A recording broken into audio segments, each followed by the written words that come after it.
हे दुर्गा माता, आपसे हाथ जोड़कर निवेदन है कि आपकी इस वीडियो को जो भी लाइक और चैनल को सब्सक्राइब करे, उसके जीवन में कभी दुख दर्द मत आने देना। दोस्तों, नवरात्रि का महापर्व बहुत ही शुभ और मंगलकारी माना जाता है।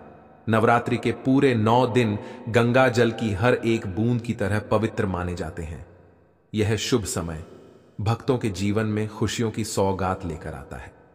दोस्तों, आपको बता दें, 2024 में इस साल चैत्र नवरात्रि के प्रथम दिन मंगलवार होने से माता दुर्गा की सवारी इस बार घोड़ा है। माता दुर्गा जी का घोड़े पर सवार होकर आना शुभ संकेत नहीं माना जाता।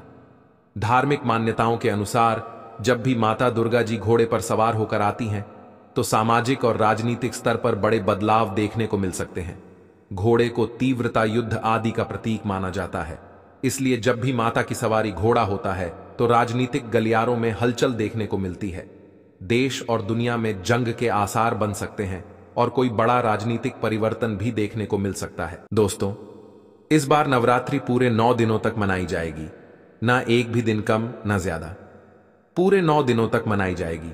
मां शेरावाली की विशेष रूप से पूजा आराधना की जाएगी। चैत्र नवरात्रि का महापर्व इस बार 2024 में 9 अप्रैल दिन मंगलवार से शुरू होकर 17 अप्रैल बुधवार के दिन समाप्त होंगे। ऐसे में चैत्र नवरात्रि पर माता दुर्गा जी की कृपा पाने के लिए कलश स्थापना का शुभ मुहूर्त है।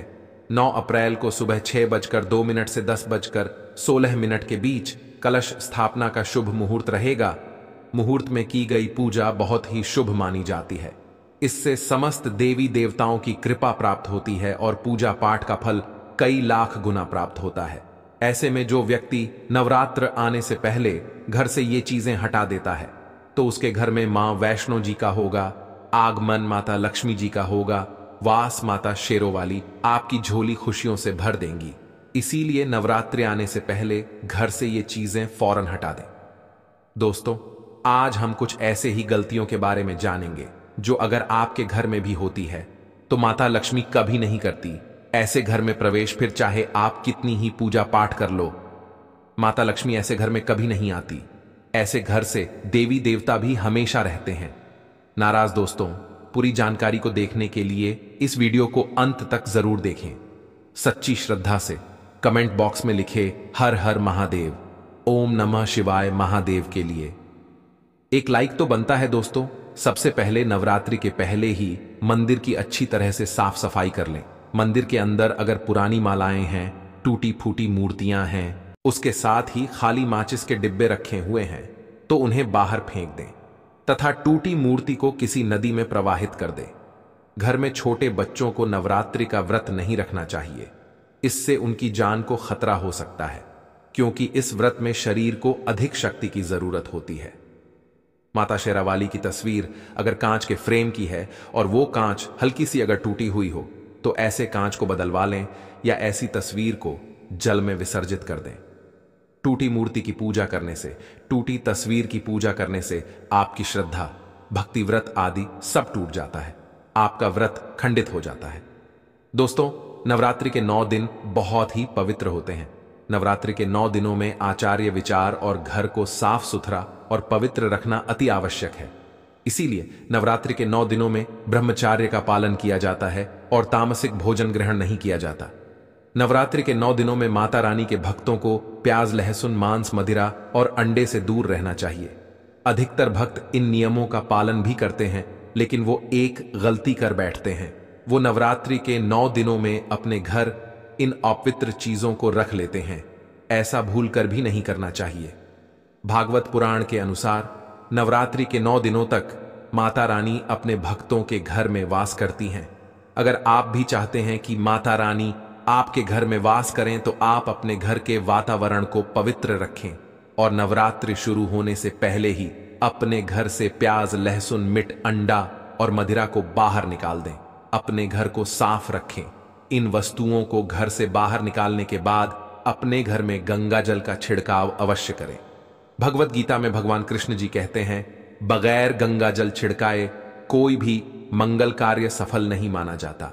गंगा जल का छिड़काव स्वयं भगवत गीता में भगवान श्री कृष्ण जी ने बताया था। अगर आपके घर में गंगा जल ना हो तो मार्केट से गौमूत्र ला सकते हैं और गौमूत्र लाकर आप गौमूत्र का अपने घर में छिड़काव करें। बस थोड़ा सा पानी में डाल लें।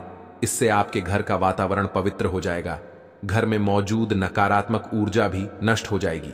और जिस घर में वातावरण पवित्र होता है और नकारात्मक ऊर्जा नहीं होती, वहां माता रानी का वास सदैव होता है। नवरात्रि के पहले आप अपने पूरे घर की अच्छी तरह से साफ सफाई कर लें। घर में जो भी फालतू सामान है, फटे पुराने कपड़े, उन्हें बाहर निकाल दें। घर में बेकार पड़ा सामान नकारात्मक ऊर्जा लाता है, इसीलिए गंदगी बिल्कुल भी ना करें। धूप दीप जलाकर वातावरण को स्वच्छ रखें। दोस्तों, माता के आगमन के लिए घर का दरवाजा जरूर सजाना चाहिए। इससे माता आकर्षित होती हैं और घर के द्वार में प्रवेश करती है। मां के आगमन के लिए द्वार को फूलों से सजाना चाहिए। दोस्तों, कई लोग ऐसे हैं जो माता रानी की चौकी कागज बिछाकर बनाते हैं, जो कि बिल्कुल गलत माना गया है। माता की चौकी के लिए आप नीचे लाल कपड़ा ही बिछाएं। काला कपड़ा और सफेद कपड़ा भूलकर भी नहीं बिछाना चाहिए। ध्यान रखें, कपड़ा फटा भी नहीं होना चाहिए। दोस्तों, अगर आपके घर में देवी देवताओं की खंडित मूर्तियां या फटा हुआ चित्र अगर हो, तो उसे किसी पवित्र नदी में विसर्जित कर दें, क्योंकि ऐसी मूर्तियां और चित्र दुर्भाग्य लाती हैं। देवी देवताओं की खंडित मूर्ति की पूजा ना करें और ना ही उन्हें घर में रखें, क्योंकि उन्हें घर में रखना बुरा माना जाता है। दोस्तों, वहीं अधिकतर लोग अपनी छत पर या अपने घर के मुख्य दरवाजे के आसपास कबाड़ इकट्ठा कर देते हैं। ऐसा करना अशुभ माना जाता है। अगर आपने भी अपने घर में घर के मुख्य दरवाजे पर या छत पर या फिर खासकर घर के उत्तर दिशा में कबाड़ इकट्ठा कर दिया है, तो नवरात्रि शुरू होने से पहले उस कबाड़ को घर से अवश्य ही निकाल दें। दोस्तों, यदि आपके घर कोई भी बंद घड़ी है, तो नवरात्रि शुरू होने से पहले उसे अपने घर से हटा दें और नई घड़ी ले आए या उसे सही करवा लें। घड़ी को प्रगति का प्रतीक माना जाता है। बंद घड़ी समय से पीछे चलने वाली हमारी प्रगति में बाधा डालती है। इसीलिए नवरात्रि शुरू होने से पहले ही आप बंद घड़ी को घर से बाहर निकाल दें।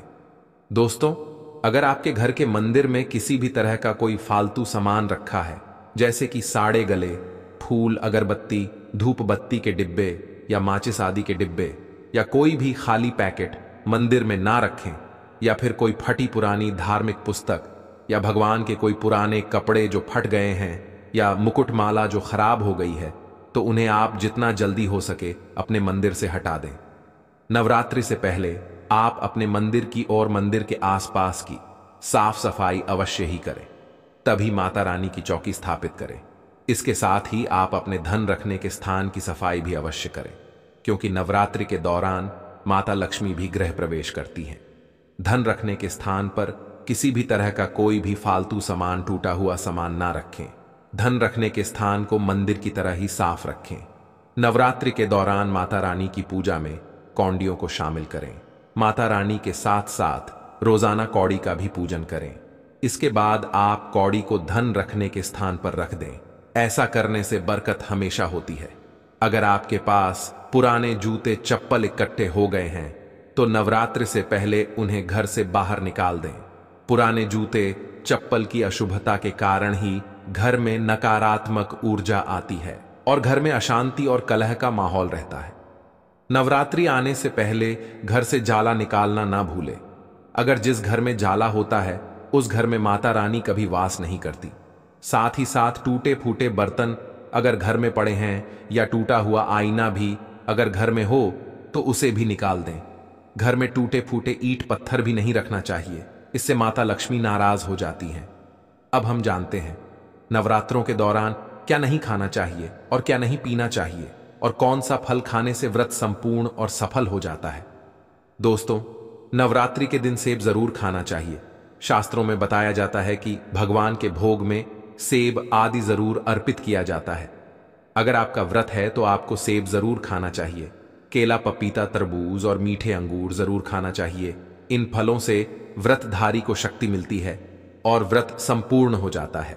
शास्त्रों में बताया जाता है कि नवरात्रों के दिनों में सीताफल जरूर खाना चाहिए। सीताफल खाने से 10 ऐसी बीमारियां हैं जो खत्म हो जाती है।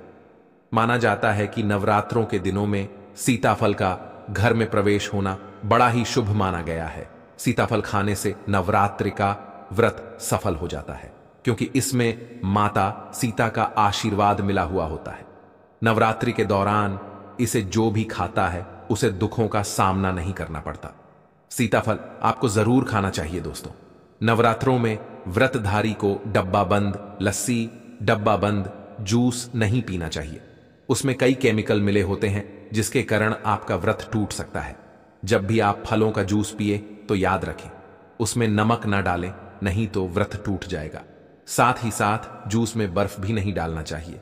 फलों का सादा जूस पीने से व्रत सफल होता है। दोस्तों, नवरात्रि के दौरान सिंघाड़े का आटा या कुत्तू का आटा खाने से पहले यह देख लें कि आटा पुराना नहीं होना चाहिए, क्योंकि पुराने आटे में कीड़े वगैरह पड़ जाते हैं जिसके कारण आपका व्रत टूट सकता है, क्योंकि यह छोटे छोटे कीड़े हमें दिखाई नहीं देते और आपके मुंह तक पहुंच जाते हैं। ऐसा आटा खाना मतलब कीड़े मकोड़े का मांस खाने के बराबर माना गया है। दोस्तों, नवरात्रि के दौरान आप शाम के समय खाने में दही लें सकते हैं, आलू वगैरह खा सकते हैं, साबूनदाने की टिकिया बनाकर खा सकते हैं, साबूनदाने की और आलू के पापड़ भी खा सकते हैं। कई सब्जियां तो ऐसी हैं जो नवरात्रि के दौरान भोजन में शामिल कर सकते हैं। इससे आपको एनर्जी मिलेगी और व्रत सफल हो जाएगा।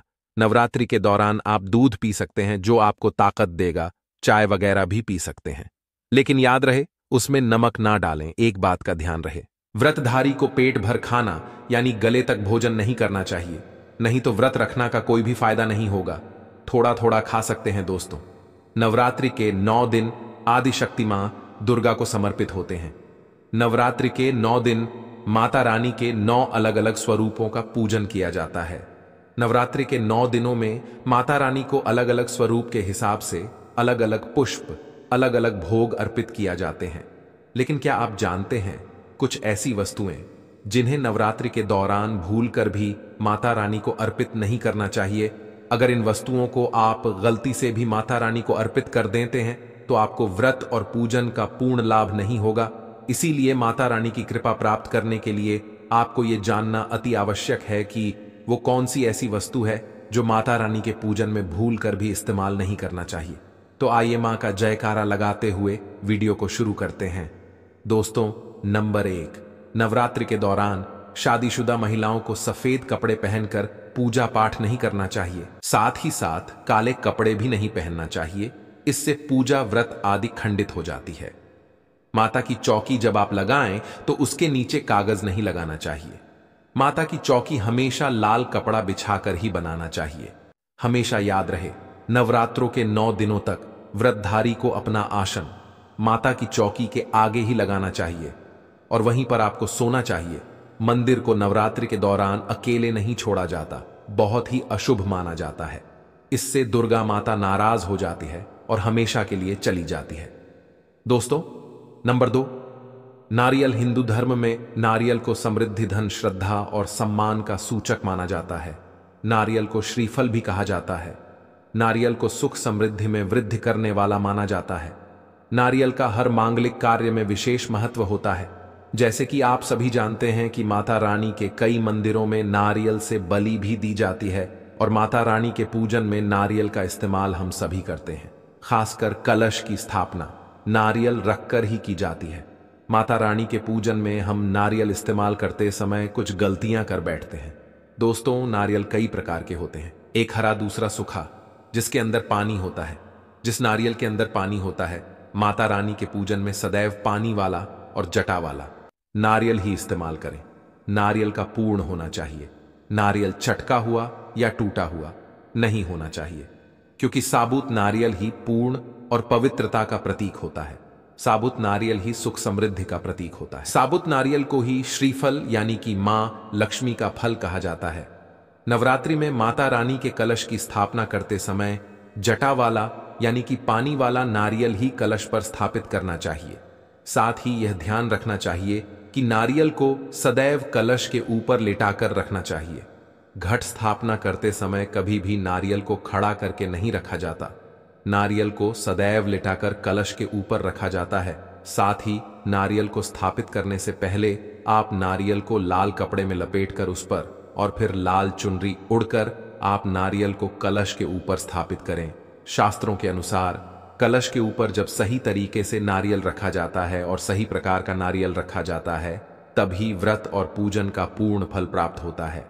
यह भी ध्यान रहे कि महिलाएं माता रानी को नारियल अर्पित तो कर सकती हैं, लेकिन कभी भी माता रानी के सामने नारियल को भूल कर भी ना तोड़े, क्योंकि नारियल बीज रूप होता है और स्त्रियां बीज रूप से ही शिशु को जन्म देती हैं।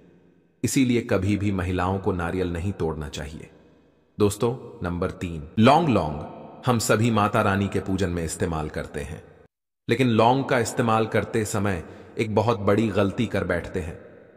हमेशा ध्यान रखना चाहिए कि माता रानी को सदैव फूल वाली लौंग ही अर्पित करना चाहिए। जिस लौंग के ऊपर फूल नहीं होता या फिर जिस लौंग के पीछे लकड़ी की डांडी नहीं होती, उसको आप माता रानी के पूजन में भूल कर भी इस्तेमाल ना करें। फूल वाले लौंगों को ही पूर्ण माना जाता है और माता रानी के पूजन में कोई भी अपूर्ण वस्तु, कोई भी खराब वस्तु या टूटे हुए अक्षत इस्तेमाल नहीं करना चाहिए। इसीलिए सदैव माता रानी की पूजन में फूल वाली लौंग का ही इस्तेमाल करें। दोस्तों, नंबर 4, तुलसी के पत्ते अर्पित नहीं करने चाहिए। मां दुर्गा के पूजन में तुलसी पत्र का इस्तेमाल करना वर्जित माना जाता है। तुलसी पत्र के अलावा आंवला भी माता रानी को अर्पित नहीं करना चाहिए और दूर्वा भी माता रानी को अर्पित नहीं करना चाहिए। दूर्वा भगवान श्री गणेश जी को अति प्रिय है। नवरात्रि में आप भगवान गणेश को दूर्वा अर्पित कर सकते हैं। भगवान विष्णु जी को तुलसी के पत्ते अवश्य अर्पित कर सकते हैं, लेकिन माता रानी को भूलकर भी तुलसी के पत्ते या दूर्वा अर्पित ना करें। माता रानी को सफेद फूल भी अर्पित ना करें। माता रानी को सदैव लाल रंग के फूल अर्पित करने चाहिए। लाल रंग के फूल माता रानी को अति प्रिय हैं। खासकर माता को गुड़हल और कमल के फूल अति प्रिय हैं। शास्त्रों में बताया जाता है कि घर में माता रानी की 2 या 3 मूर्तियां या फोटो नहीं होनी चाहिए। इस बात का भी आप विशेष ध्यान रखें कि माता रानी की पूजन में कोई भी खंडित चीज इस्तेमाल ना करें। खंडित चीज जैसे कि चटका हुआ या टूटा हुआ दीपक या फिर चटका हुआ कोई बर्तन। साथ ही यह भी ध्यान रहे कि लोहे के और प्लास्टिक के बर्तन आप माता रानी के पूजन में इस्तेमाल ना करें, क्योंकि प्लास्टिक के चाइनीज बर्तन हड्डियों के पाउडर से मिलकर बनते हैं। ऐसा ना करें। ऐसे बर्तनों को माता रानी के पूजन से सदैव दूर रखें। माता रानी को जो पुष्प अर्पित कर रहे हैं, उन्हें सूंघे नहीं सूंघे हुए फूल या गिरे हुए फूल या फिर मुरझाए हुए फूल माता को अर्पित ना करें।